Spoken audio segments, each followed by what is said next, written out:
out here at my friend Bill's place. He said, hey, come by. Guess what? I got another truck. You know Bill, he's a truck guy. He just can't quit the habit. And here he goes again. Bill and I have done a ton of projects together. I could see a cycle, like he's improving with every one. Each project comes from a better starting point. He usually manages to get his hands on some interesting stuff, and this truck's no different. Wow. It's even got that old truck smell. That's a unique rust pattern. Usually it's down in here. Usually you see all this gone. It says 61,000 miles on it. I might just believe that. Look at that, never hit, never painted, never known nothing. In a quest to live my life by the true metaphors of the universe, I will not judge a book by its cover, but I will give it a thorough once-over and then cast my judgment. This is like, yeah, barn find potential. Yeah, and in the rear, it's more of the same, just good, wholesome truck. In this day and age, to walk up on a vehicle that is in the unmolested, unchanged status, it's pretty unique. Hello, sir. Mr. Russell, my favorite fabricator. Wait, you mean there's others? No, I just have you. That's all I need. Okay, cool. This is quite a charmer, huh? Well, talk about a barn find. One family owned Huh. since '62. Wow. A friend of mine found it, and I went to look at it and just had to have it. Yeah, I could see why. I mean, it's in great shape. They started messing with the top and didn't prime it, didn't do anything, and of course, So they actually did cut that open. I guess. Okay, because I was like, this doesn't add up. It doesn't look like your typical rust. Seeing the rust damage on this, it's really impossible to know what's going on under the surface. The openings in this one are curious to me. Anybody that knows rust knows that this is just the tip of the iceberg. Everything seems to work. 3-speed with an overdrive. Nice. Most people looked at the roof and said, boy, that's bad. I looked at the roof and said, where's Ian? You know a guy with a welder, don't you? Yeah. Remember that old commercial, Mikey Likes It? Well, this is sort of like that, but it's Ian can fix it. It's never a dull day. There is something to be said, like the time machine scenario, right? Because Yeah. it's a real deal 62 Ford. Yeah. I don't know, it just stole my heart when I saw it.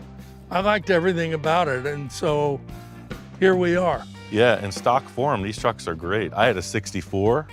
It was a Mercury. It was from Canada. Oh, It was the unibody style, but I mean, just had the V8, had all the stock stuff, and it just drove great. I'm feeling the Survivor vibes on this thing, definitely. I mean, there's something to be said for like retaining the actual, showroom feel, just rolling down the road in a bit of a time capsule. Plus, I know Bill, and sometimes, in fact, most times, it's better to ease him into custom action. interesting, they call this a custom cab. It's a full custom kit. Now, I don't know what that means. When we're done with it, it's going to be a custom cab. Yeah, it needs a little Russell. I like the drip rail. If you could keep that, I'd really. Yeah, I mean, I got some ideas already about that roof skin, but the primary factor is to get in there and stop that rust on the interior panels, because that's starting to get pretty chunky. I'm always excited when you come to work on my projects. I never know exactly where you're going. That makes two of us. One of my favorite things about visiting with Bill is he's always got a rotating stock, and it would not be a trip to Bill's without a quick tour around the neighborhood. What's going on with that? Well, the panel trucks, 46 Chevrolets, both of them. Wow. Real projects. Huh. I mean, Need everything. everything. Okay. There's a lot of potential there. No doubt. That's It just, for sure. As you say, it's literally strapped together. Yeah. Now, what the heck is this thing? Now you're talking my language. One of the guys that works here part-time, Danny, is building that. Even got a motor on it. I mean, nothing says outlaw like a motorcycle with no license plates. Let's run it. I got one word, man. Chingon. Yeah, I mean, these are definite long-term potential, but let's stick to the order at hand. I agree. I'll get some ideas together on that unit down there, and we'll just keep thinking about these. I like it. Yeah. There's a few different ways about going forward on this particular project. Looking back through my mental Rolodex, I remember a friend of mine has something that just might work. It's a 62 F100 four-wheel drive. It originally belonged to a good friend of mine that I was a sailor with. And we used to drive this thing out in the desert, boondocking, yank the engine out, and I've pretty much been sitting on it ever since. Every truck's got a story, man. If you're not that attached to it, we could do a little horse trading, and It's gonna have a new lease on life. at least parts of it will. The one thing about dumpster diving is it's not as easy as picking something off the shelf. It looks like this rig is missing a critical element. It's got no rear axle. Well, I got my trailer. Maybe we could lift it up and Yeah. just drive the trailer, right under it. It's always a new page opening, a new story unfolding. Things get kind of crazy in the Wild West. You're gonna have to pull them tires. Got this thing loaded up, heading back down the hill to Mr. Bill's. All right, twin trucks. Love these mirrors. The roof skin is pristine. That's the big deal on this. I didn't realize this is a long bed. That's a short bed. Look at that, I could almost grab this one. Good thing we don't need the bed. Comparing these two side by side, it looks like this one has all the parts for the old cut and paste trick. There it is. I know what you're thinking. Wow, Ian, you didn't break the glass. Well, I can be delicate too, So on this one, I'm just gonna take the entire roof cap right off and then start to hog out from the inside, the exact reverse of what I did on the other truck. I think I just found an excuse to make that roadster pickup truck I've always wanted. That back window doesn't look like it's the same flow.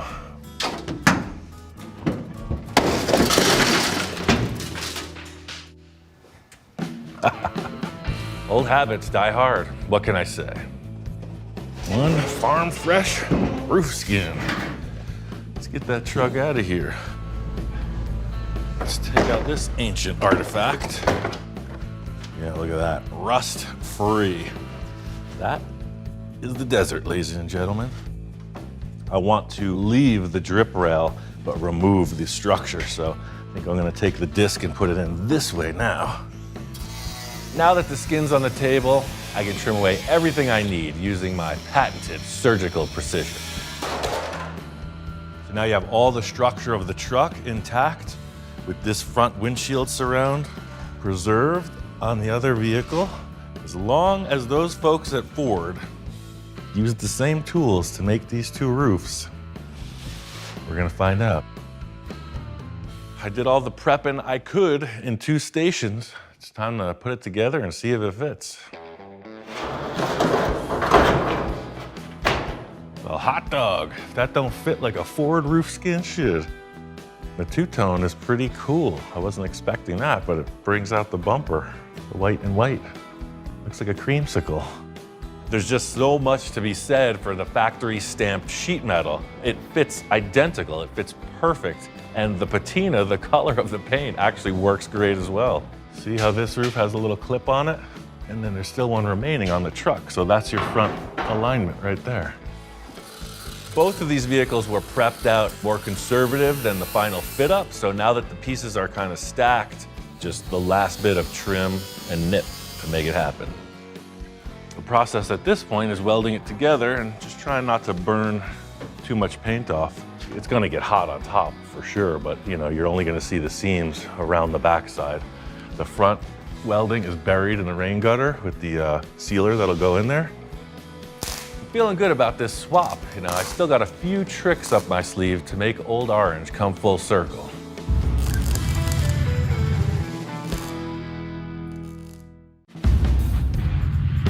Got the roof skin buttoned up right on time. Here comes Mr. Bill on his trusty green steed. Master Russell, how is my orangey red truck? It's a little more like your white hat at the moment. Check out the new cap on this sucker. Oh my gosh, you put a whole new roof on it. Correct. And look at the drip rails. I changed those too. Perfect. Yeah. I didn't think you wanted to repaint the whole truck, right? No. Just give it a detail, yeah. Do a little touch up around where they welded, and it looks like it was always that way. That is terrific. White top, I never even thought of that. You made a real truck out of this. That is just great. It's good to see Bill excited on the progress. This kind of change is right in line with what he likes. You know, I did major surgery, but it looks like not much went on. When I saw the donor truck parked in my driveway, I thought, wonder what Ian's got in mind. Plot's thickening, right? So the good news about that truck is it's got a lot of pieces. I noticed your parking brake was broken. It's got all the interior mechanisms for the doors. It's got a brand new windshield in it. So you got a few good things out of that. Oh, that's awesome. We'll pick it apart like a chicken.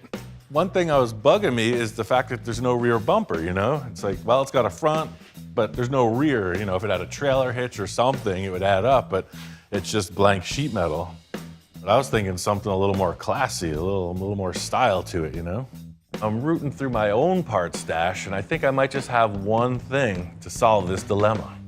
It's a pretty generic looking shape, but it's got that interesting rise. It still has the same arch as that. It's just enough to be a bumper. I'm not sure what this came off of. I almost feel like it was on a car sitting like that. Yep. So what are you gonna, just bolt it on and then look at it from this side? You think I got a plan? Come on. Have at it. I really do like the back of the sheet metal on this truck. You put the bumper in at the height of the lower portion of the quarter panel and it just flows right out. With a utility vehicle like a truck, a pickup truck, the bumpers are literally just that. They're for bumping into things. You can see how high-tech this is. I mean, no expense spared in the rigging and jigging in this operation. So we got these brackets in here, and I don't want to mess with that because that's our welding on potential. We're going to narrow it in this vacant area through here.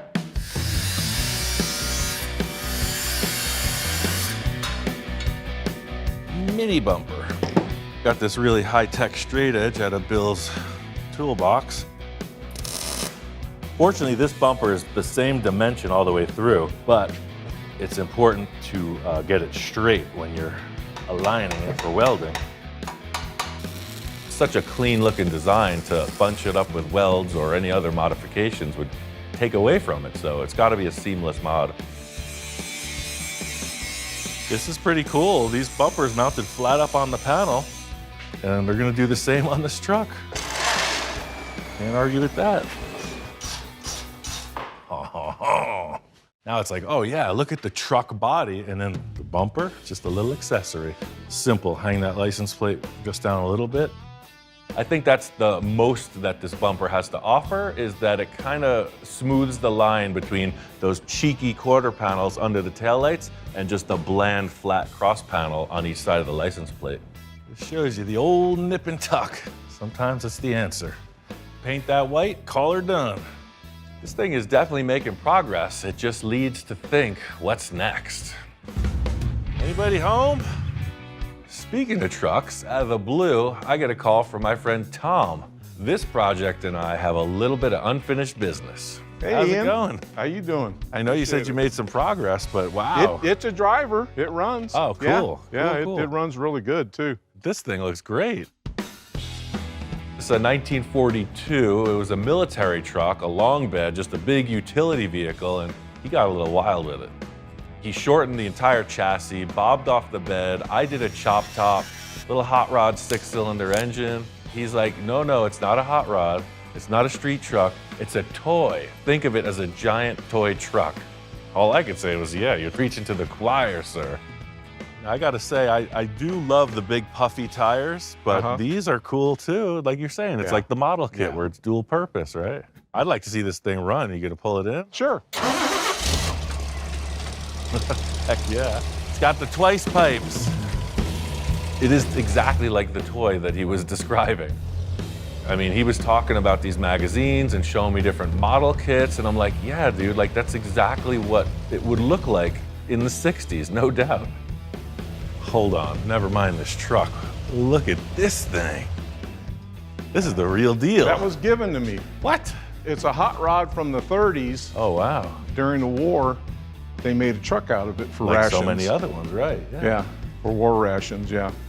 In World War II, there were gasoline rations, and as I understood, you could get more if you drove a truck. The car's been lowered a bit. It's been chopped pretty significantly, and just a really nice touch with the windshield and convertible top. And it's got that weird back end. I mean, it is technically a truck. I think it's been chopped at least 4 inches. At least, look how low that is. I mean, this gas tank is obviously not original. That's Yeah, first thing I always do if I get a car is I get it running and driving. Yeah. Crazy when an antique like this just runs. It's cool. This thing here, we're okay with. That's the one we need to work on. Yeah, I agree. I brought some tubes. Let me show you the bends I got. This, right? That's just about where you want to be. It really fills out the back of the truck. Right, so this would come in and turn down below the license plate, and then the bottom part would reverse like that. Yeah, just put a little spacer in there, huh? Yeah. Oh, that's cool. That's a great idea, Ian, right there.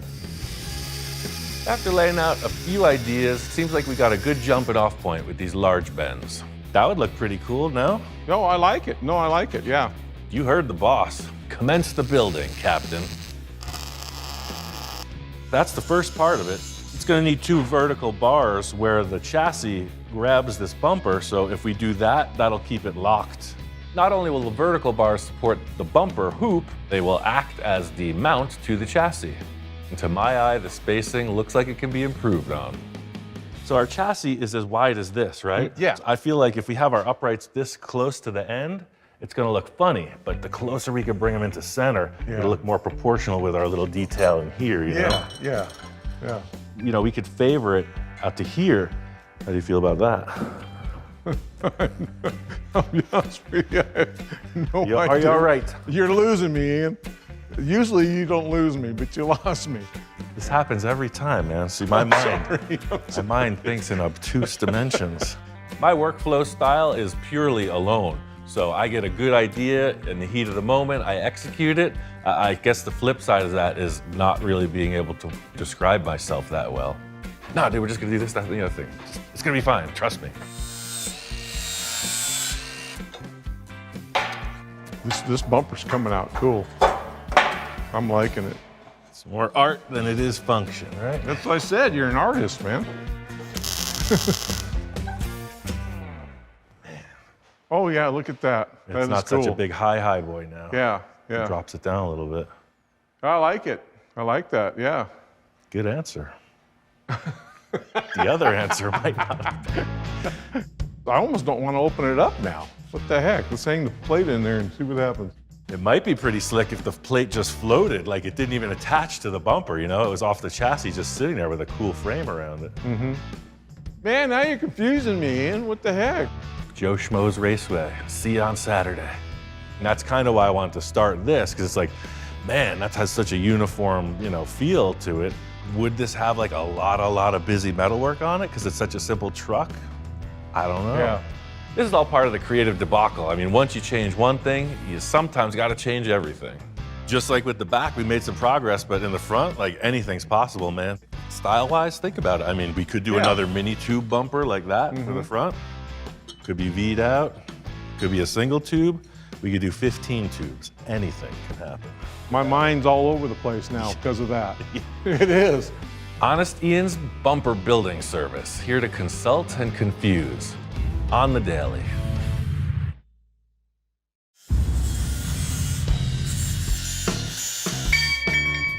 I gave Tom a bit of time just to give the old stare down and see how he's feeling about this bumper.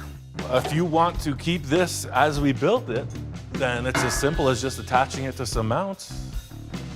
I like it just like it is. I still think it looks like some kind of workout equipment or something. It looks just like something Ed Roth would have built back in the 60s. Straightforward enough. We could just make some nice brackets, you know, make it look discreet, like we were talking about maybe that floating license plate in the center. I'm gonna wait till you've got that completely mounted before I even start thinking about the license plate. If it's centered down there, it may not be centered from here.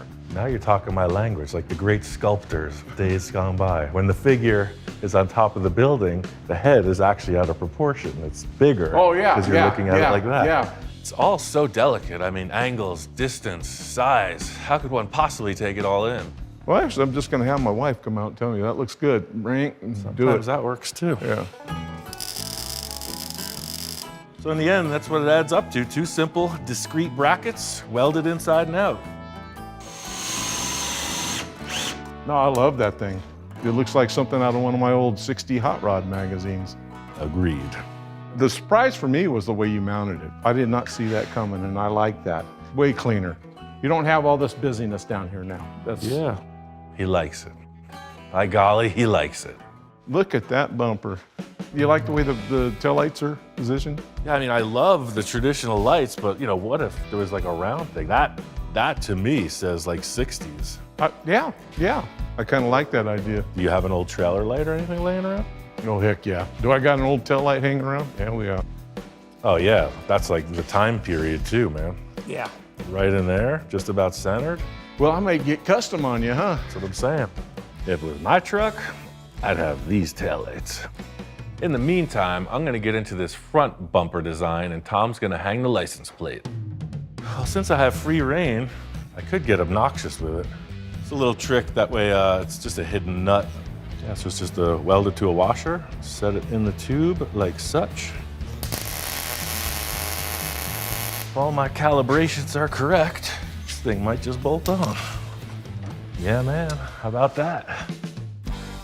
I like it. Looks good.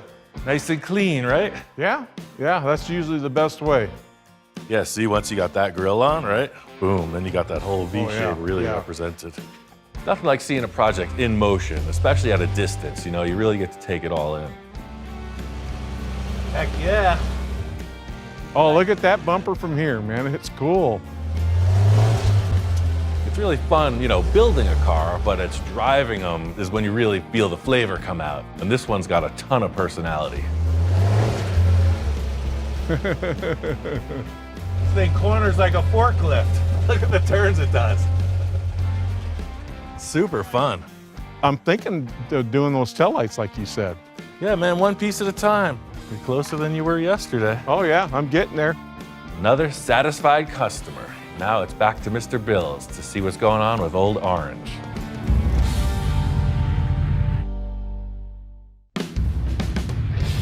Back out here at Bill's Ranch, and he says the truck is ready to rock. Well, there's your pickup. Had my guys do a little work on it. Yeah.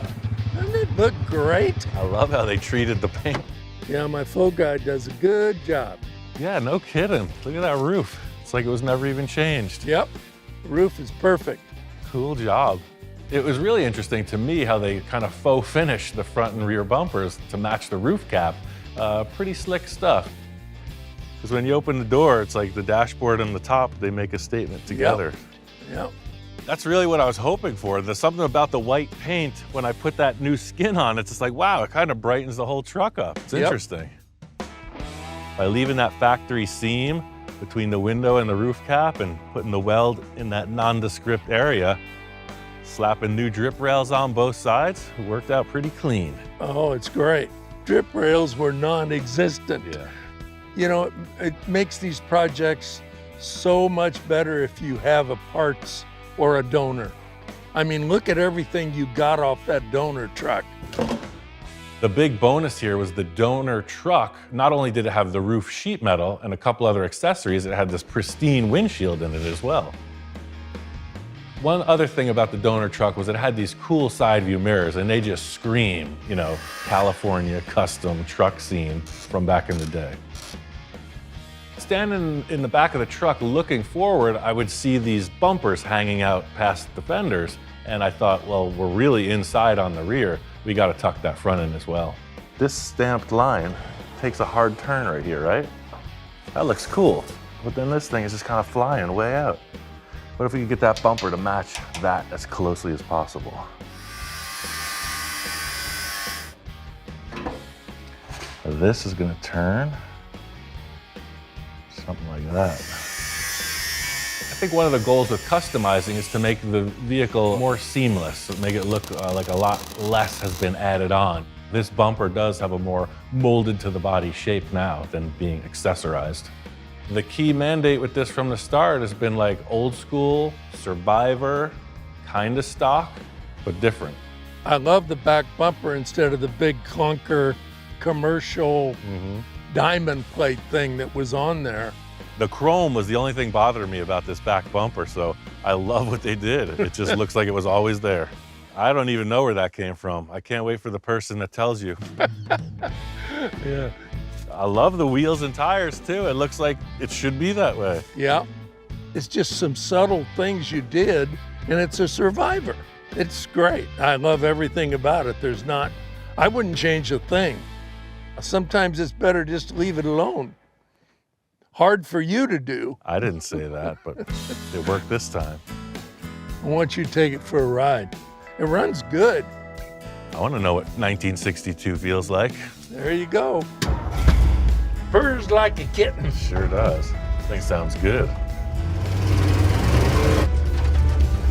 The cool thing about this truck is it's got a V8 in it from the factory. This truck's got a lot of torque. Man, manual steering, manual brakes, roll-up windows. That's what's happening. It's interesting, you step into this thing and it's like a time machine. All of a sudden, Bill's telling me war stories from back in the day. He's having flashbacks. I tell you, 1962 was a mighty fine year. Yes, sir.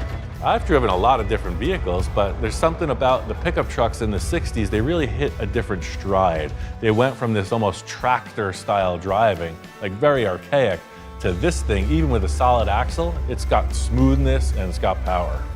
I'm not sure what it is specifically about trucks, but it's kind of like the family dog, right? Where it's just like, it's always there, it's always reliable. It's just a unique thing. I gotta say, it's authentic, man.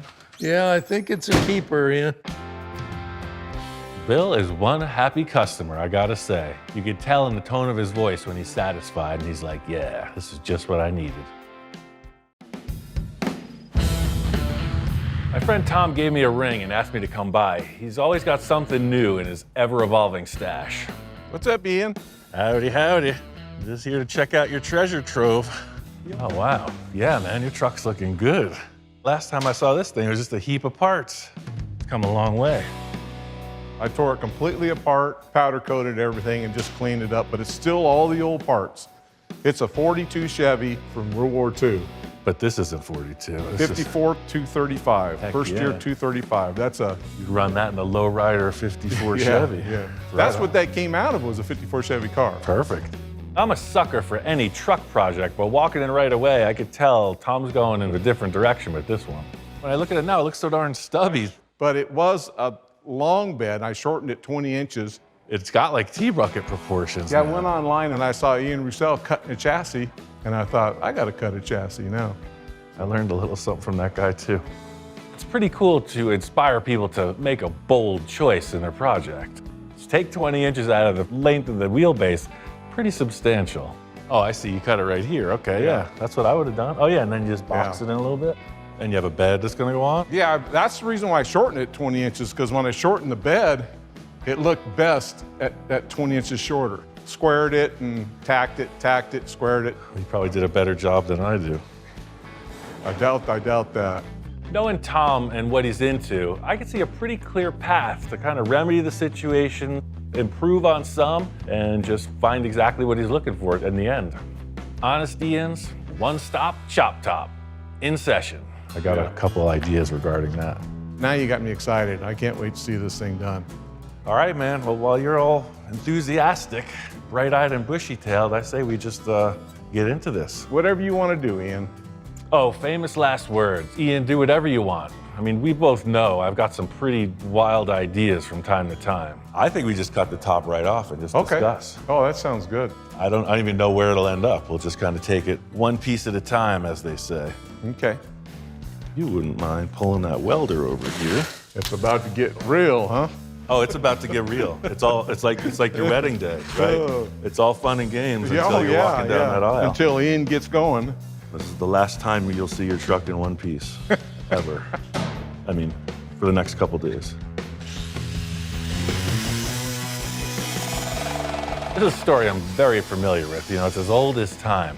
One minute, Tom and I are talking, laughing, discussing. The next minute, I'm cutting his truck in half. It could be a little unnerving. I'm used to it, but first-time client, not so much. Yeah, so something sort of like that, maybe? Oh, yeah, yeah. Yeah, I like that. I do. I think that window opening looks better than the original window opening. And you could see, It does. I cut it more than 2 inches. What's that? You did cut it more than 2 inches? That's more than 2-inch chop. Okay. I couldn't help it. Never trust a That's man cool. with a grinder in his Yeah, hand. with the cutting wheel, yeah.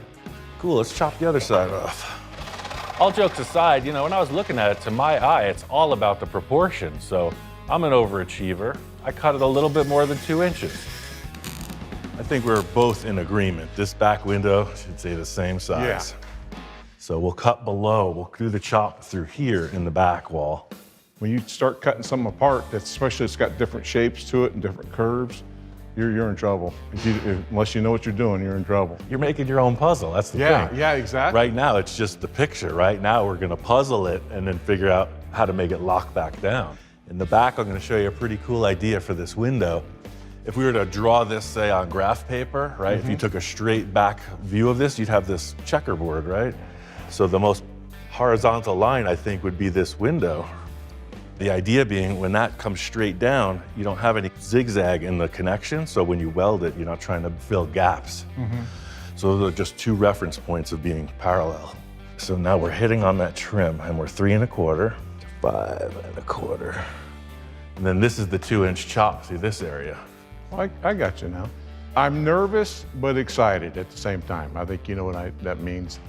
I'm all on board here. I remember my first date, don't worry. Okay. I fell out of the back of a truck on my first date. We'll just keep it at a strict 2 inches all the way around. We'll set the roof down, and then we can make adjustments from there. Just the attitude of this cab in general, it's already got kind of that, forehead down appearance. So no rake in the chop, just straight down all the way around. True story, I learned this whole thing by watching Gene Winfield. That blue Packard is a perfect example of this, pretty bold, huge amount of work. I mean, it is a puzzle in the end because it's taken apart, shapes change, and you gotta put it back so it looks like the perfect picture.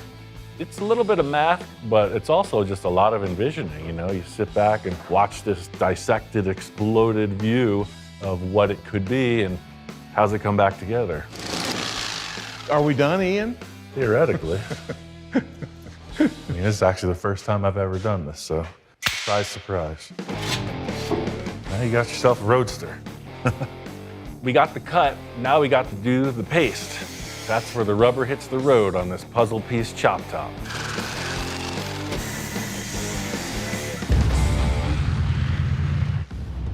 All right, man, I think it's that time. Let's put it on and see how far out of shape we got. The way I laid it out makes it look really straightforward, but there's a million places to go wrong. That's the way I have learned through trial and error, a lot of error. So let's just line up the back wall, see where we're at. Looky there. From the side, right? That looks pretty groovy. The proportions are perfect. I mean, you can see now it's got attitude, right? 2 inches isn't a big chop at all, but it does something. Man. The first look is the most exciting part of the whole project. You get to see all the potential before you put in the blood, sweat, and tears before the rest of the project comes together.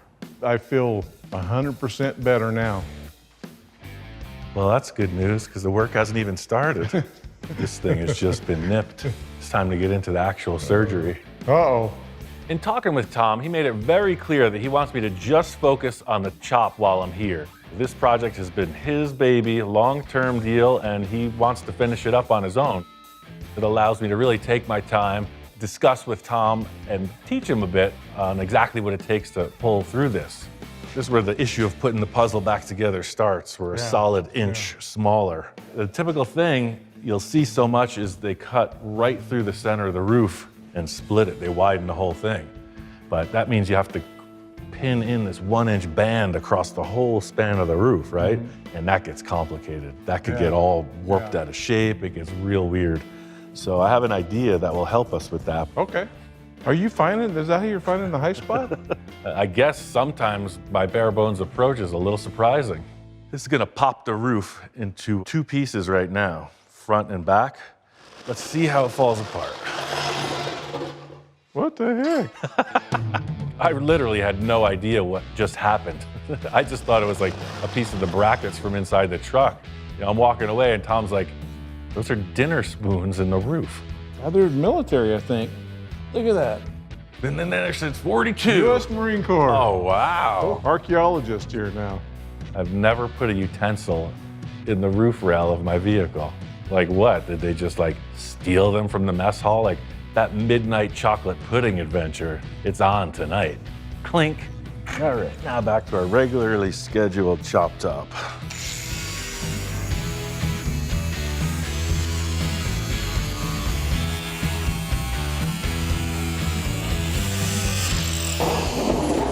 Ta-da.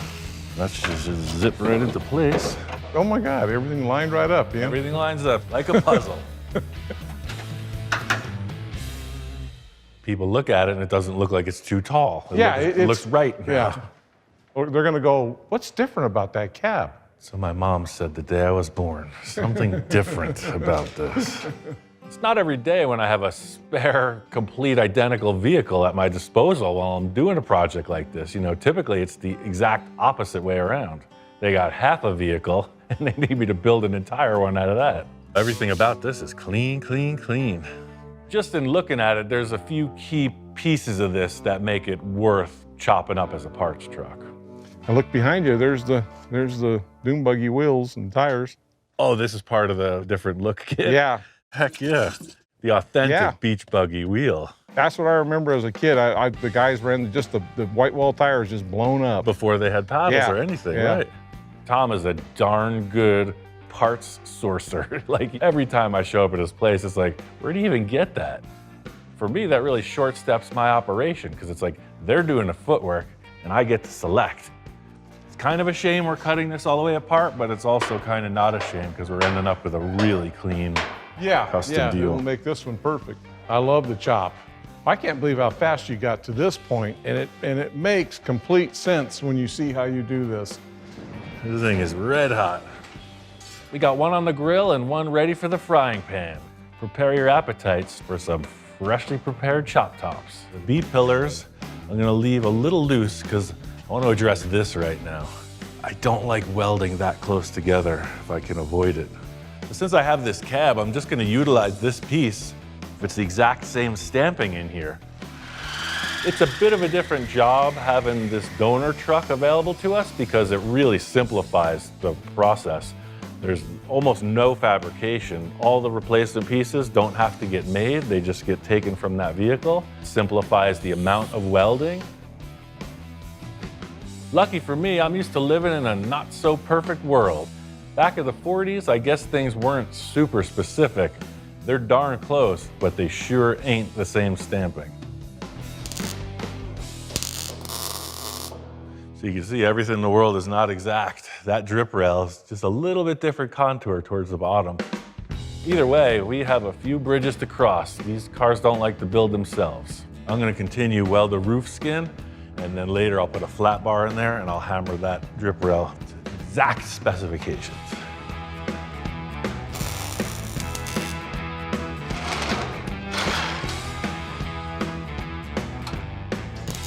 That's it, that's the structure. Gotta fill in this hole in the roof. Tom didn't want no sunroof, and he ain't getting no stinking sunroof. Time to butcher the cab. By butcher, I mean extraction, precision. It's like that game Operation, you know, with the tweezers. One wrong move, you're out. You can tell by the slice in the roof, we're gonna need about 2 fingers more. So we're gonna make that roof cap 4 fingers more. Let's cut this off and see what we're working with. With a piece of vintage Americana like this, we have to handle it in the most delicate way. If it has any dome at all, we're gonna just try to remove a little bit of it.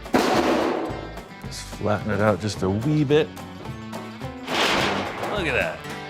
Little crazy glue. We're ready to rock. Notice the gap here. As I trim this donor roof back towards this cut, I can get them to really get closer. So they lap maybe only by 1/4 of an inch See here, we would have had to cut this strip straight through the entire roof, and this just spreads out the work, a lot cleaner end result. So that's pretty much it. Clamp it and slowly weld it back into place. I gotta say, the dome on this roof is looking good. It's coming together. The next challenge is to get these door tops fitted up and welded on.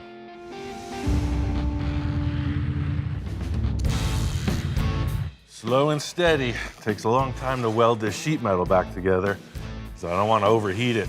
And if that gets upside down or warps, big trouble. I'm happy with the way that this is progressing. You can see how it's developed with these 2 vertical cuts on each side of the rear window. The curvature of the roof needed to be shrunk in a little bit, and that's standard procedure on a cab like this to make a better contour. This structure is fully in place. This roof cap adds a huge amount of torsional strength to the cab. I'll patch this in last, but I want to do this door top surround using a piece of this original door and a piece of the donor cab door. I did notice that these cabs are slightly different, but I'm hoping that these door frames are identical. I try to avoid stacking welds. If you're making a deck or doing roofing, you always stagger the seams, right? So you got seam, seam, and I'm gonna try to put one back here.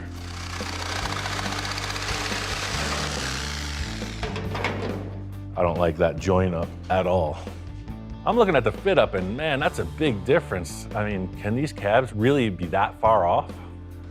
Oh, it's in the 2-inch piece. That's what it is. It's in the section of the chop. Let me find that thing. Pretty good at holding on to used parts, but keeping them organized, that's a whole different story. It's not that one. There's one here. Oh, brother. I've done it now. There it is, the missing link. I gotta put that back on and start above that. Oops. The mark of a true professional is how you handle your mistakes, right? So thankfully that thing was still in the room. As I was saying before that brief interruption, let me mark it, cut it, and see how it lines up. I'm trying to use this, but they're just not the same. Let me see what this one looks like. Sometimes it's hard to think with 30 million degrees of sun rays penetrating the shop. If you've never tried working in the Mojave Desert in the middle of July in a steel building, you ought to try it sometime. What's up, Ian?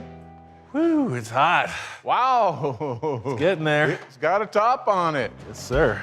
Oh, wow, man, that's cool. So yeah, what I'm doing is I'm hammering it with a dolly, welding some more, and working through it. Yeah, I like it. That looks really good. For me, it's all about that first impression. You know, how do you feel when you walk right up and take it in? Man, I don't know how you did it, but I can hardly see the difference right here, right now. You fixed it. Yeah, man.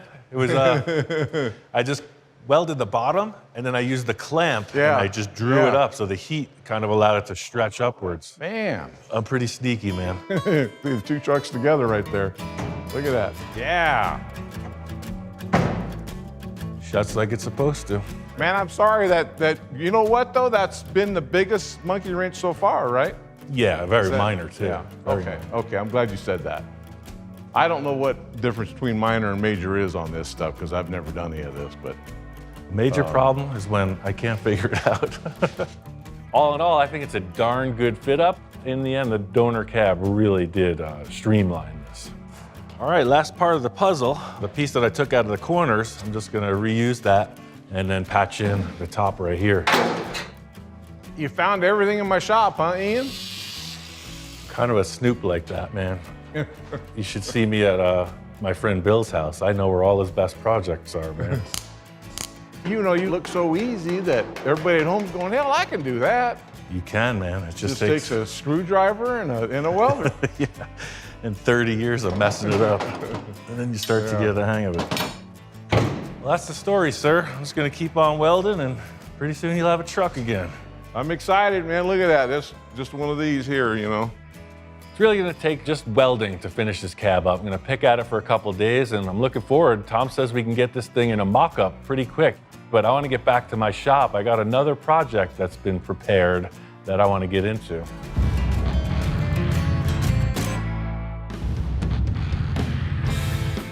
Now we're off on a little two-wheeled adventure. This is gonna be fun. This is my friend Kai's chopper. It's a 1980 Harley shovelhead, and this is kind of his baby. He passed a couple years ago, and his wife contacted me saying, hey, you know anything about this?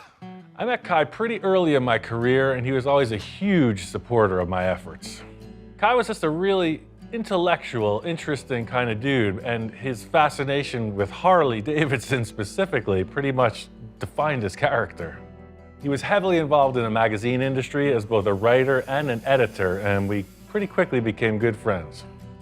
I remember this bike always being in Kai's garage. Being that he worked for Easy Riders and had a lot of ties with Harley Davidson, he always had these brand new Harleys to ride, and his sweetheart was always in the corner of the shop. I don't know why it got disassembled. This is the result. The proverbial basket case. Valerie asked me if I could restore it, if I could bring it back to life. They have a charity organization now, and this will kind of be something like a tribute to Kai, his life, and Kai's memory. That's one thing I know about Kai, was he was that maintenance dude for sure. You know, he loved his motorcycles. So it doesn't surprise me that this thing is preserved so well. It's a pretty chunky fork. I like it. When Valerie asked me to get involved with the project, I didn't know what state the bike was in. And I know that they relocated, they moved twice. The bike went into storage apparently, and that's about all I knew about it. That's the sign of a good chrome job, is when it can sit out in a shed for 15 years and polish right back up. I'm really digging this back tire, you know. This has got a little bit of oval slots in it. Pretty groovy. All right, let's put some rear suspension on. And last but not least, the old front tire. Now we're getting somewhere. It's starting to look like a chopper, baby. Pretty formidable looking machine. I think I'm kind of like that. Knees in the breeze, bugs in your teeth. That bike was pretty crusty. I used 2 cans of oven cleaner on the engine, the foamy stuff, and man, it shined right up.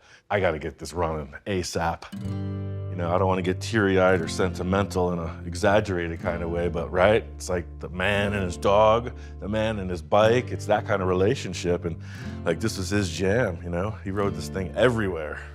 I do so much full custom stuff. You know, it may seem that almost nothing is sacred to me, right? But, you know, something with this type of history, Kai being such a close friend, you don't change that stuff, you know? There's plenty other stuff in the world. This one is his, and it should stay that way. Valerie told me that the biker's name was Purple Haze. Mr. Conservative biker guy driving a purple flamed Harley. All right, we see you. This looks like it's been rubbed on something white, and it's on top of the clear coat. The question is, can I salvage this paint? Everything's just showing its age. We're all showing our age. It's part of the journey. It's got that pearly effect. I think it's gonna shine up real nice. I got this stuff from 3M. I'm gonna go at it with 1,000 grit, and then bring it all the way to 3,000, and then polish it. Try not to get into the actual paint. Just stay up on top on the clear coat. Try to knock some of these scratches off. Yeah, it looks like I'm not gonna have to re-clear any of this stuff. Yeah, I gotta say that this is a little bittersweet, because I was like, oh man, the gates are wide open, right? There's no fenders, there's no tank. Time for me to restyle it. And then that looming voice, don't put no junk on my bike. Thinking maybe some divine intervention or something. Miraculously place these pieces of the bike right in front of me. All right, one more fender. You know, in my defense, I never put any junk on his bike. I just enhanced it a bit. And I also saved it from burning down to the ground. Whoa, whoa, whoa! Holy shit. I guess you don't have a fire extinguisher, huh? I got 3 fire extinguishers right on the wall, and I'm like, I don't want to mess up his bike. I know what these things do, so I'm just hoping it'll go out.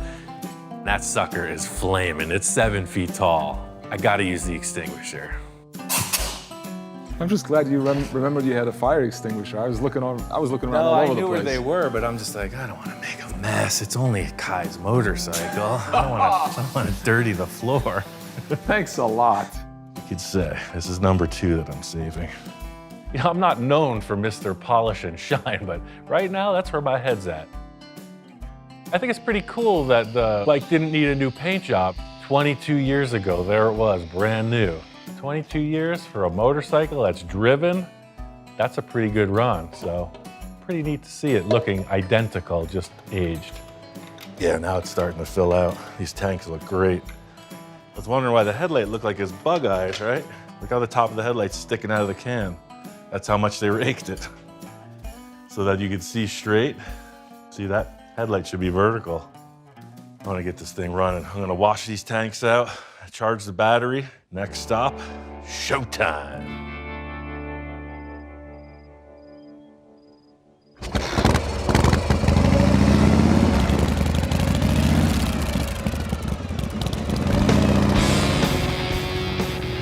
Bike's kind of a unicorn with the wide glide forks and the real skinny tire. It's a different look, but it's definitely raked. It's a chopper, lots of power. It moves right along. They're like giant mini bikes.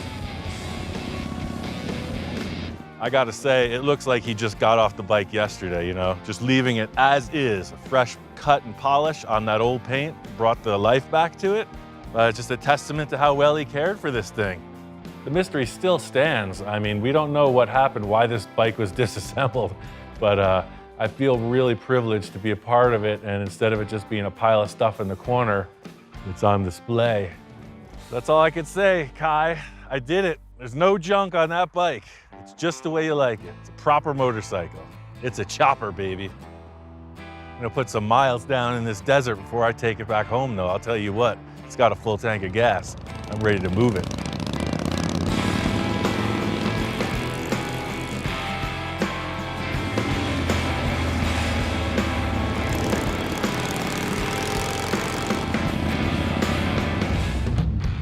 Did all the welding and grinding, came back to my friend Tom's shop, and he's got some progress on this thing.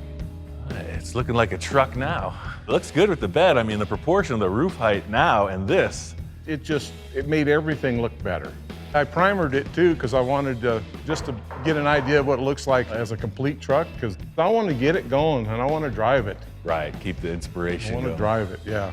Tom said he's been with this project for years and years. He's in no rush to finish it, but I think chopping this top lit a little fire under him. Not even any body work done yet. Look at that. It just looks nice. Yeah, it's crazy how 2 inches really does make a difference. Yeah, it's a little too long. Tom immediately walking in the door, he's like, look at the bed. Even though it's shortened 20 inches, I still got to shorten it more. I think the bed should be cut off right at the end of the chassis, right at the springs. Yeah, I agree with you. That way it's got that whole stubby look, you know, like an off-road truck. That's what you're doing. You're pulling all the overhanging sheet metal in.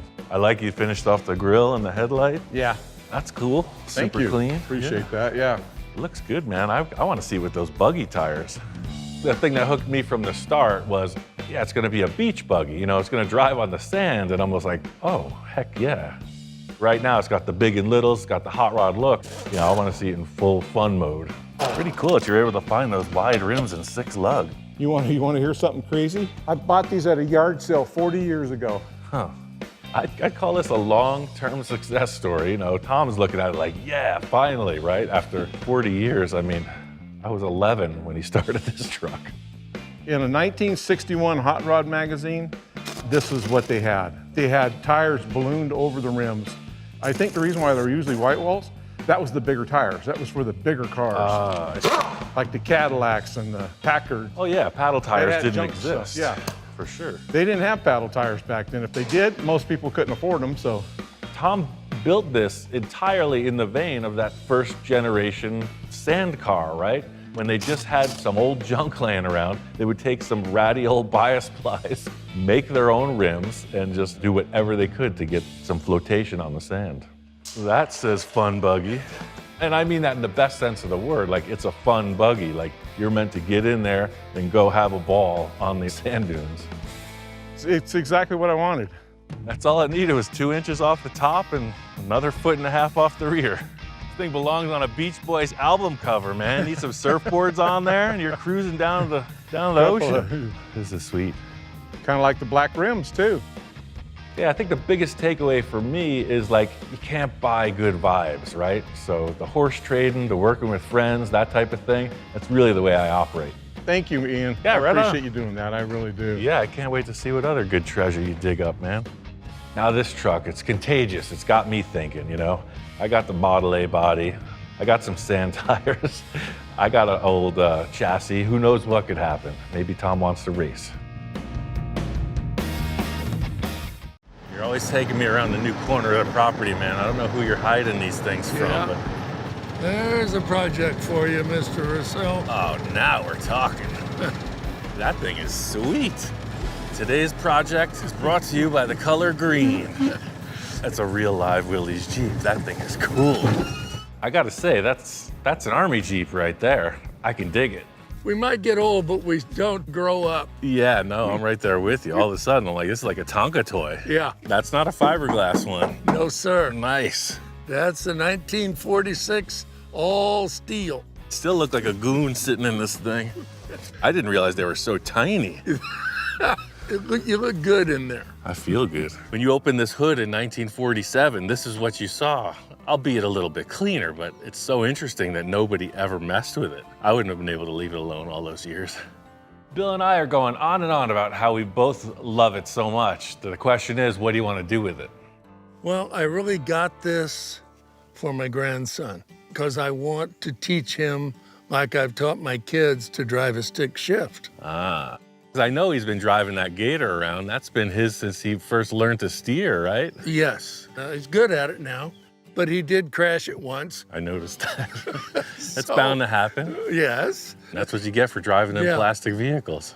Okay, I feel you. So that's automatic transmission. Right. This is the next step. Level. I just want to know if I could drive it before he gets his hands on it. You can, right now. Heck yeah, I've never driven one of these. It's the first time for everything. Wow. So where's first on this, down? Down. No, this is cool. Not only is this a cool car with some serious flavor, but it's perfect for Lincoln. I know he's a Boy Scout and really into the outdoors, so hey, there's nothing better than a vintage Willys. I like what we're working with, 12-year-old mine and an 80-year-old vehicle.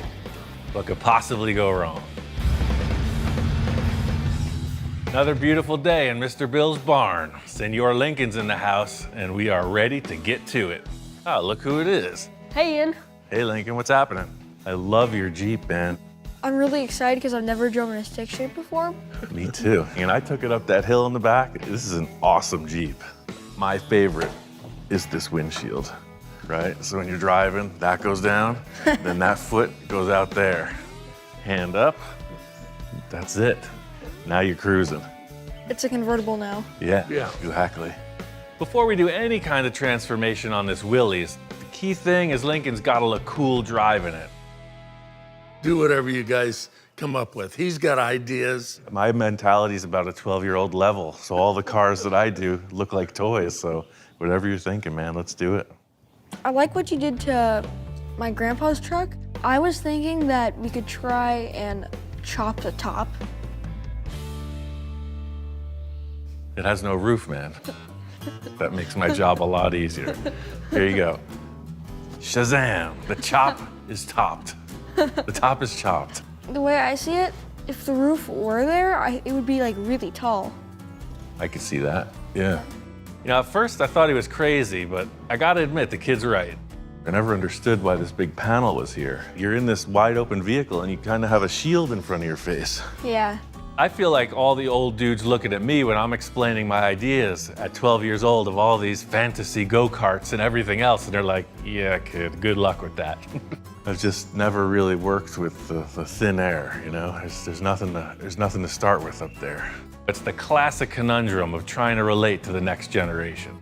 I'll show you a little of the old envisioning tricks. First, we're gonna take some of the leaves off. If you did have a top, like if you were to put a roof on it, yeah, that's really high up there. Never stifle a young creative mind, you know? As a young kid talking with these older dudes, they could have responded one of two ways, like, just do what I say, kid, right? Or being supportive, and that's exactly the role I'm taking up. Instead of me telling you what to do, let's figure out how to do what you're thinking should happen.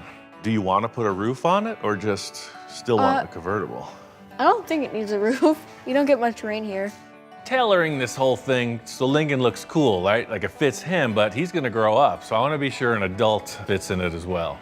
We got a plan, now let's get to it. We're gonna chop this roofless top.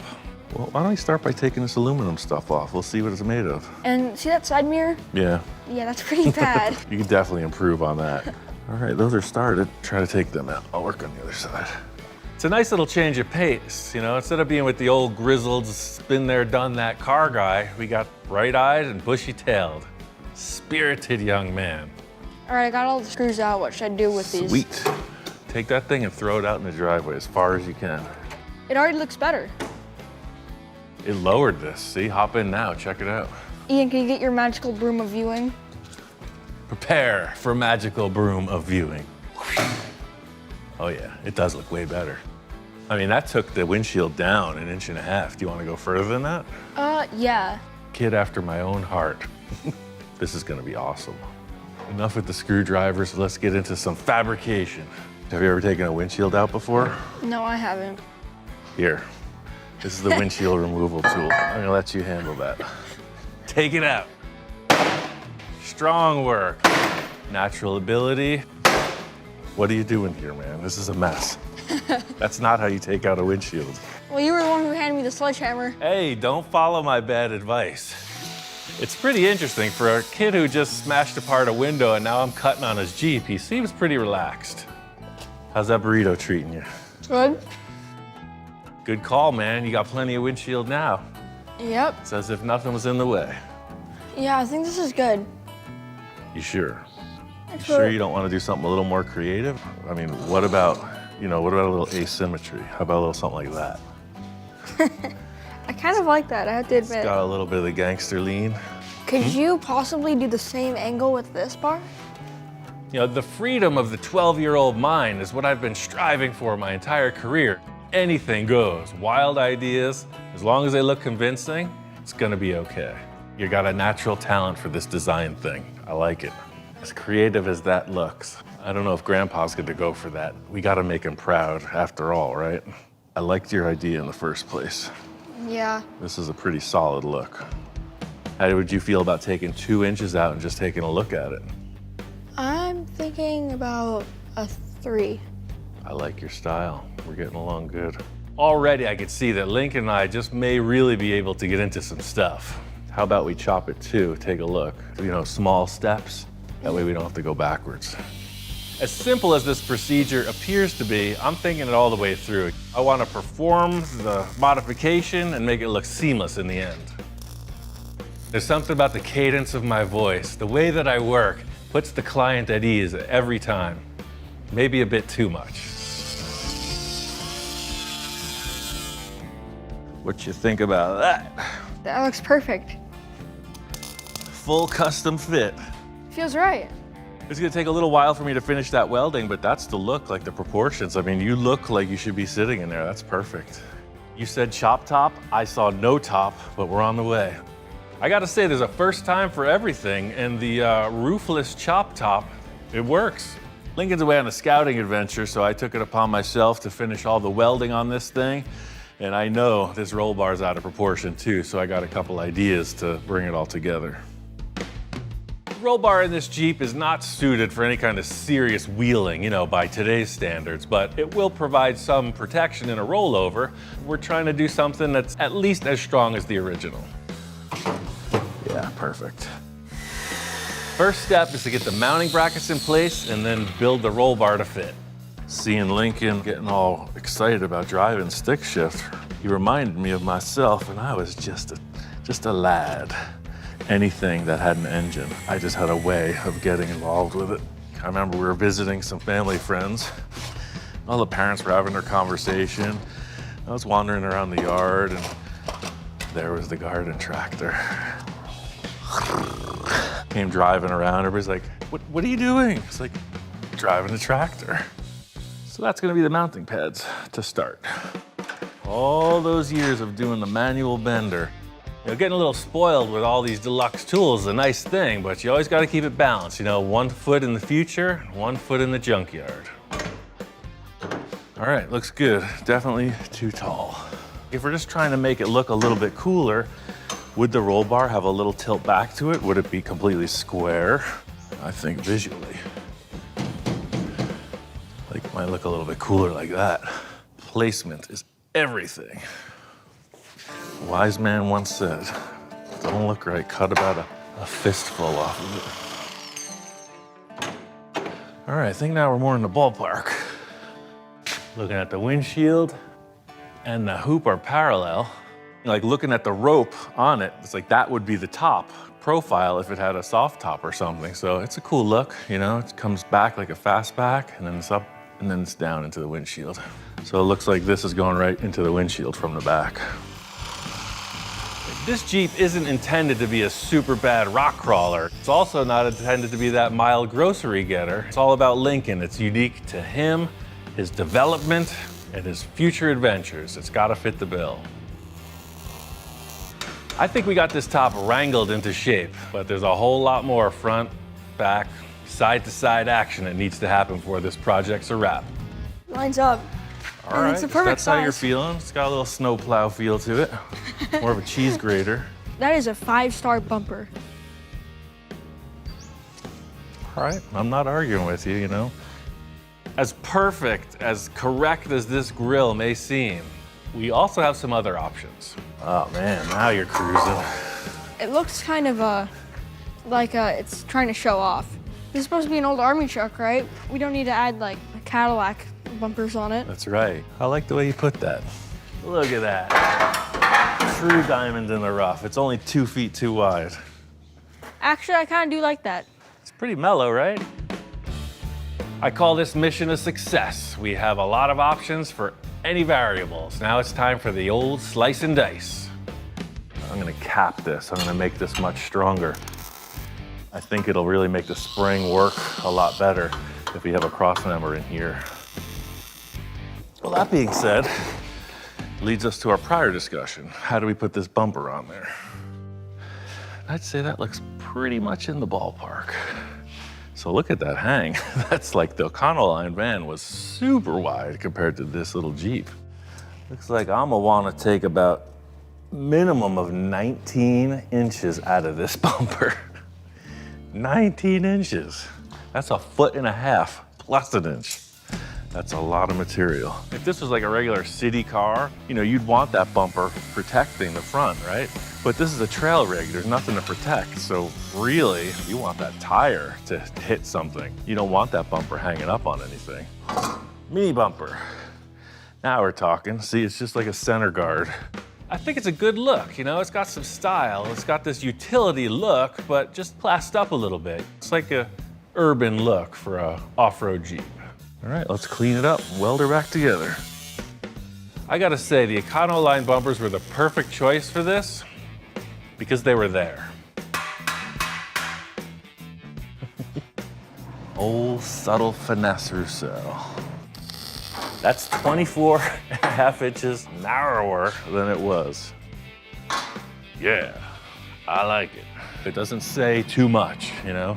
I think we got the front of this Jeep buttoned up. It looks good, but the back half is a whole different story. I think it's gonna need a lot of full custom. There's no time like the present. I got the parts, I got the plans, and Mr. Bill's gonna leave me to have at it.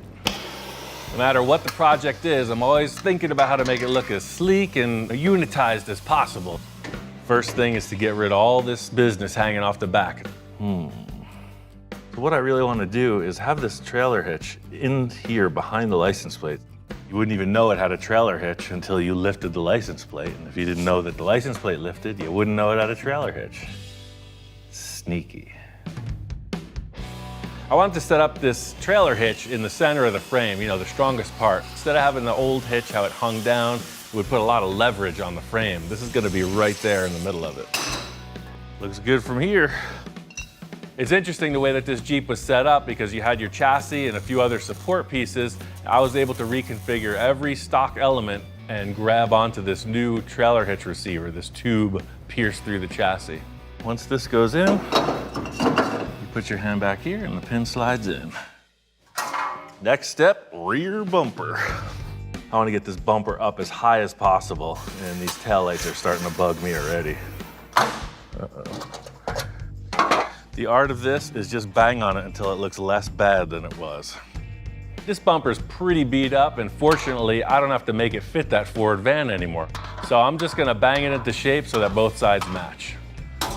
Look at that, straight as an arrow. Whoosh. Oh, I like it. Yeah, getting that bumper up, it hides all that old business. I'm gonna cut a square at about those calculations. There has to be a shroud of mystery behind every operation. Plus, you know, straight lines, they ain't my thing. The way the tailgate can still swing a ding. We'll put a couple brackets on this baby, and then we can work on narrowing it. So in the front bumper, I went really narrow because we were discussing that scenario of maybe like coming up on a rock or something where you don't want the bumper to hit.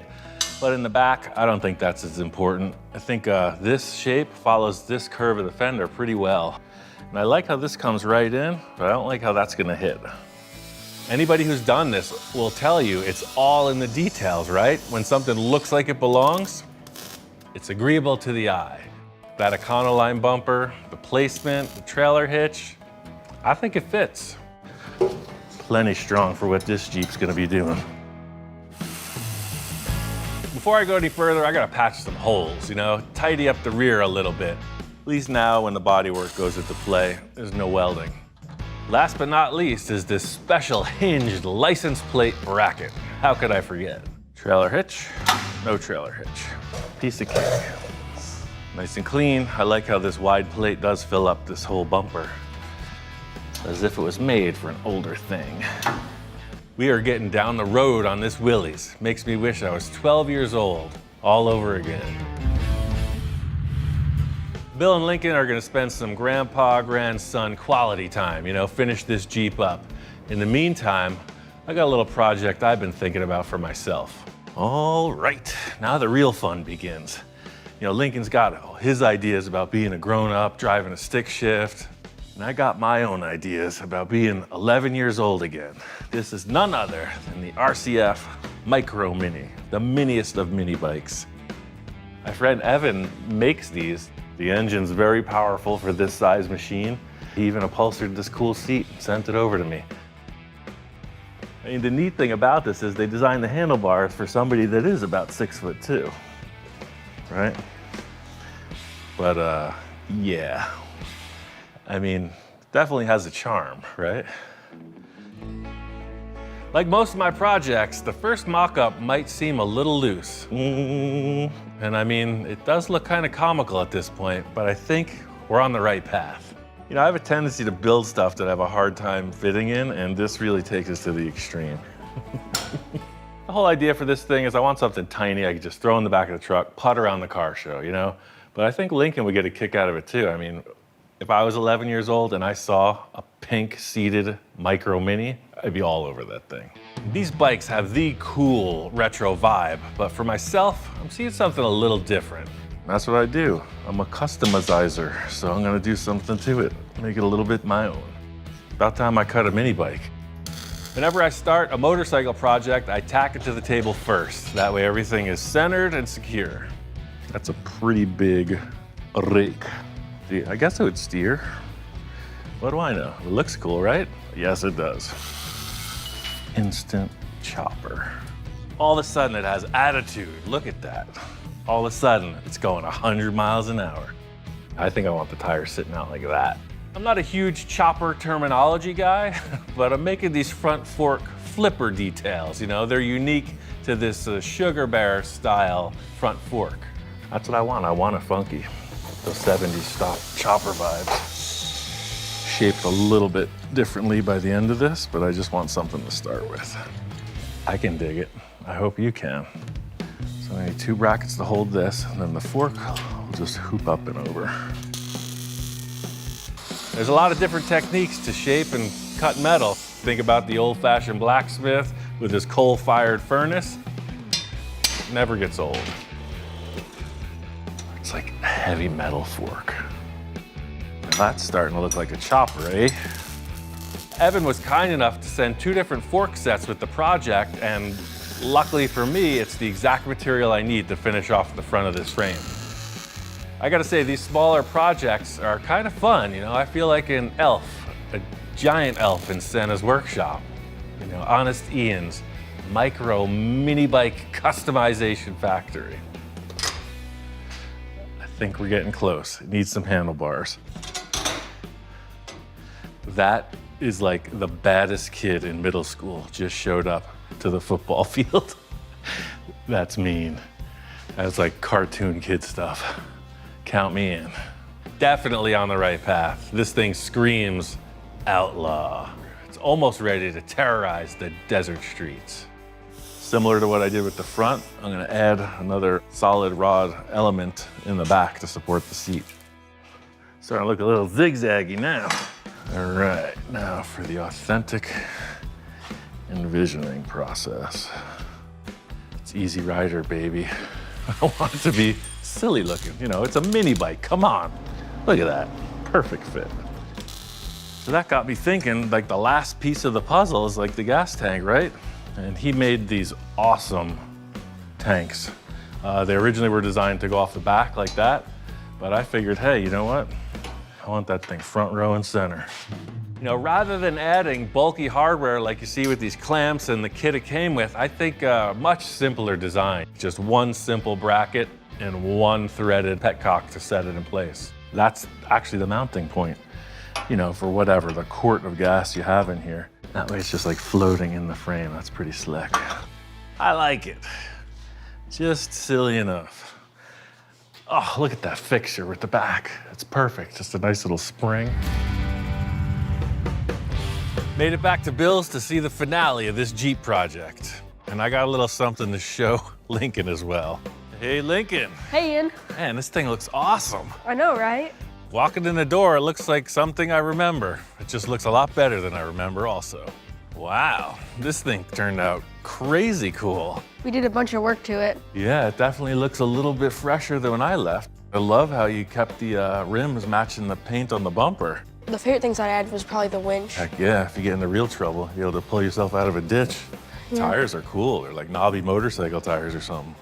They could have gone any way with the paint and finish on this thing, but what I really appreciated was color matching the rims to the bumpers. Just puts a clean look around the base of the thing. They painted a roll bar black, takes a little of the statement off of that, and puts it on the wheel tire combo.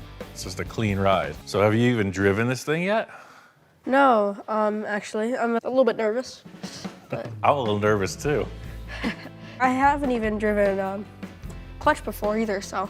Really, not yet? No. It's a shakedown run, man. It'll be the first of many in your life. What could possibly go wrong? It'll probably be fine. Just walking in and looking at this thing, I was like, man, this thing must be a really cool vehicle to drive, right?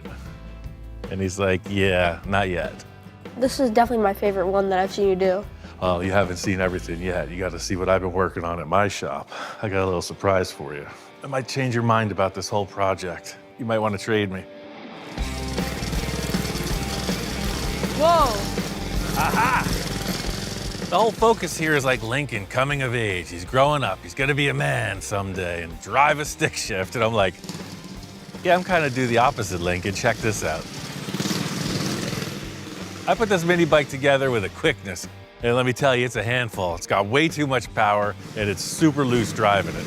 It's exactly what I needed. Now that is a chopper. Mini chopper. That's really cool. I know you wanted to paint your Jeep pink and didn't do it, so I painted my project pink. Wow, it looks really good. At first, when I was building this, I was like, oh, it would be the perfect trade-off, right? Like I could drive Lincoln's Jeep around, he could mess around on my mini bike. As soon as I got on this thing, I'm like, whoa, this thing is not a toy, it's a weapon. You know, I'm heavy, and that thing wants to do a wheelie when I'm on it. It's pretty sketchy to ride. I'm not crazy, I'm not riding this thing. Let's hide this over here before your grandpa gets any ideas about this thing. Hey, hey. Howdy. Nice little project you got here. It's classy. Yeah, it's been fun. He worked hard, and it shows. We had a great time. That's one thing Bill explained to me from the start. The root of it is grandfather, grandson kind of project, right? You get to do it for the first time once in a lifetime, and I think they really got together well on it. This thing was like hard to see out of. You had that much glass. You added all that glass. The stance is just perfect. My favorite is the hidden hitch. Gotta love it. I think it turned out great. What is that? That's a chopper. Haven't you ever seen one? That's one thing I know about Bill. He's not really into the wild stuff, so he gives a second glance like, how'd that thing get in the shop, right? Is this just a man with too much time on his hands? What are we gonna do with it? Absolute nonsense. Mayhem. It has no real purpose on this earth. Hey, man, you gotta let me do a little bit of me sometimes. Come on. That's great. Just great. Old subtle Roussel just hung up his cap for good. Yeah. It's time to get back to the weird stuff. Today's the day. This is his first day. We waited for you to come where you could be part of the driving experience. Well, I know a little something about driving a Jeep. It's only natural, you know, Bill respects me in a certain way, so he's like, hey man, teach the kid how to drive stick shift, right? He ain't gonna do it himself. And you pull it back, and then you're in first gear. Putting on my proper adulting cap at this moment. I'm telling him, you know, this is what you gotta do, this is the way this functions, this is what happens in an emergency. So yeah, do as I say, not as I do. This is great. Lincoln doesn't seem to be too stressed. I remember my first time driving a stick shift, and I was pretty nervous. I know what the potential is here.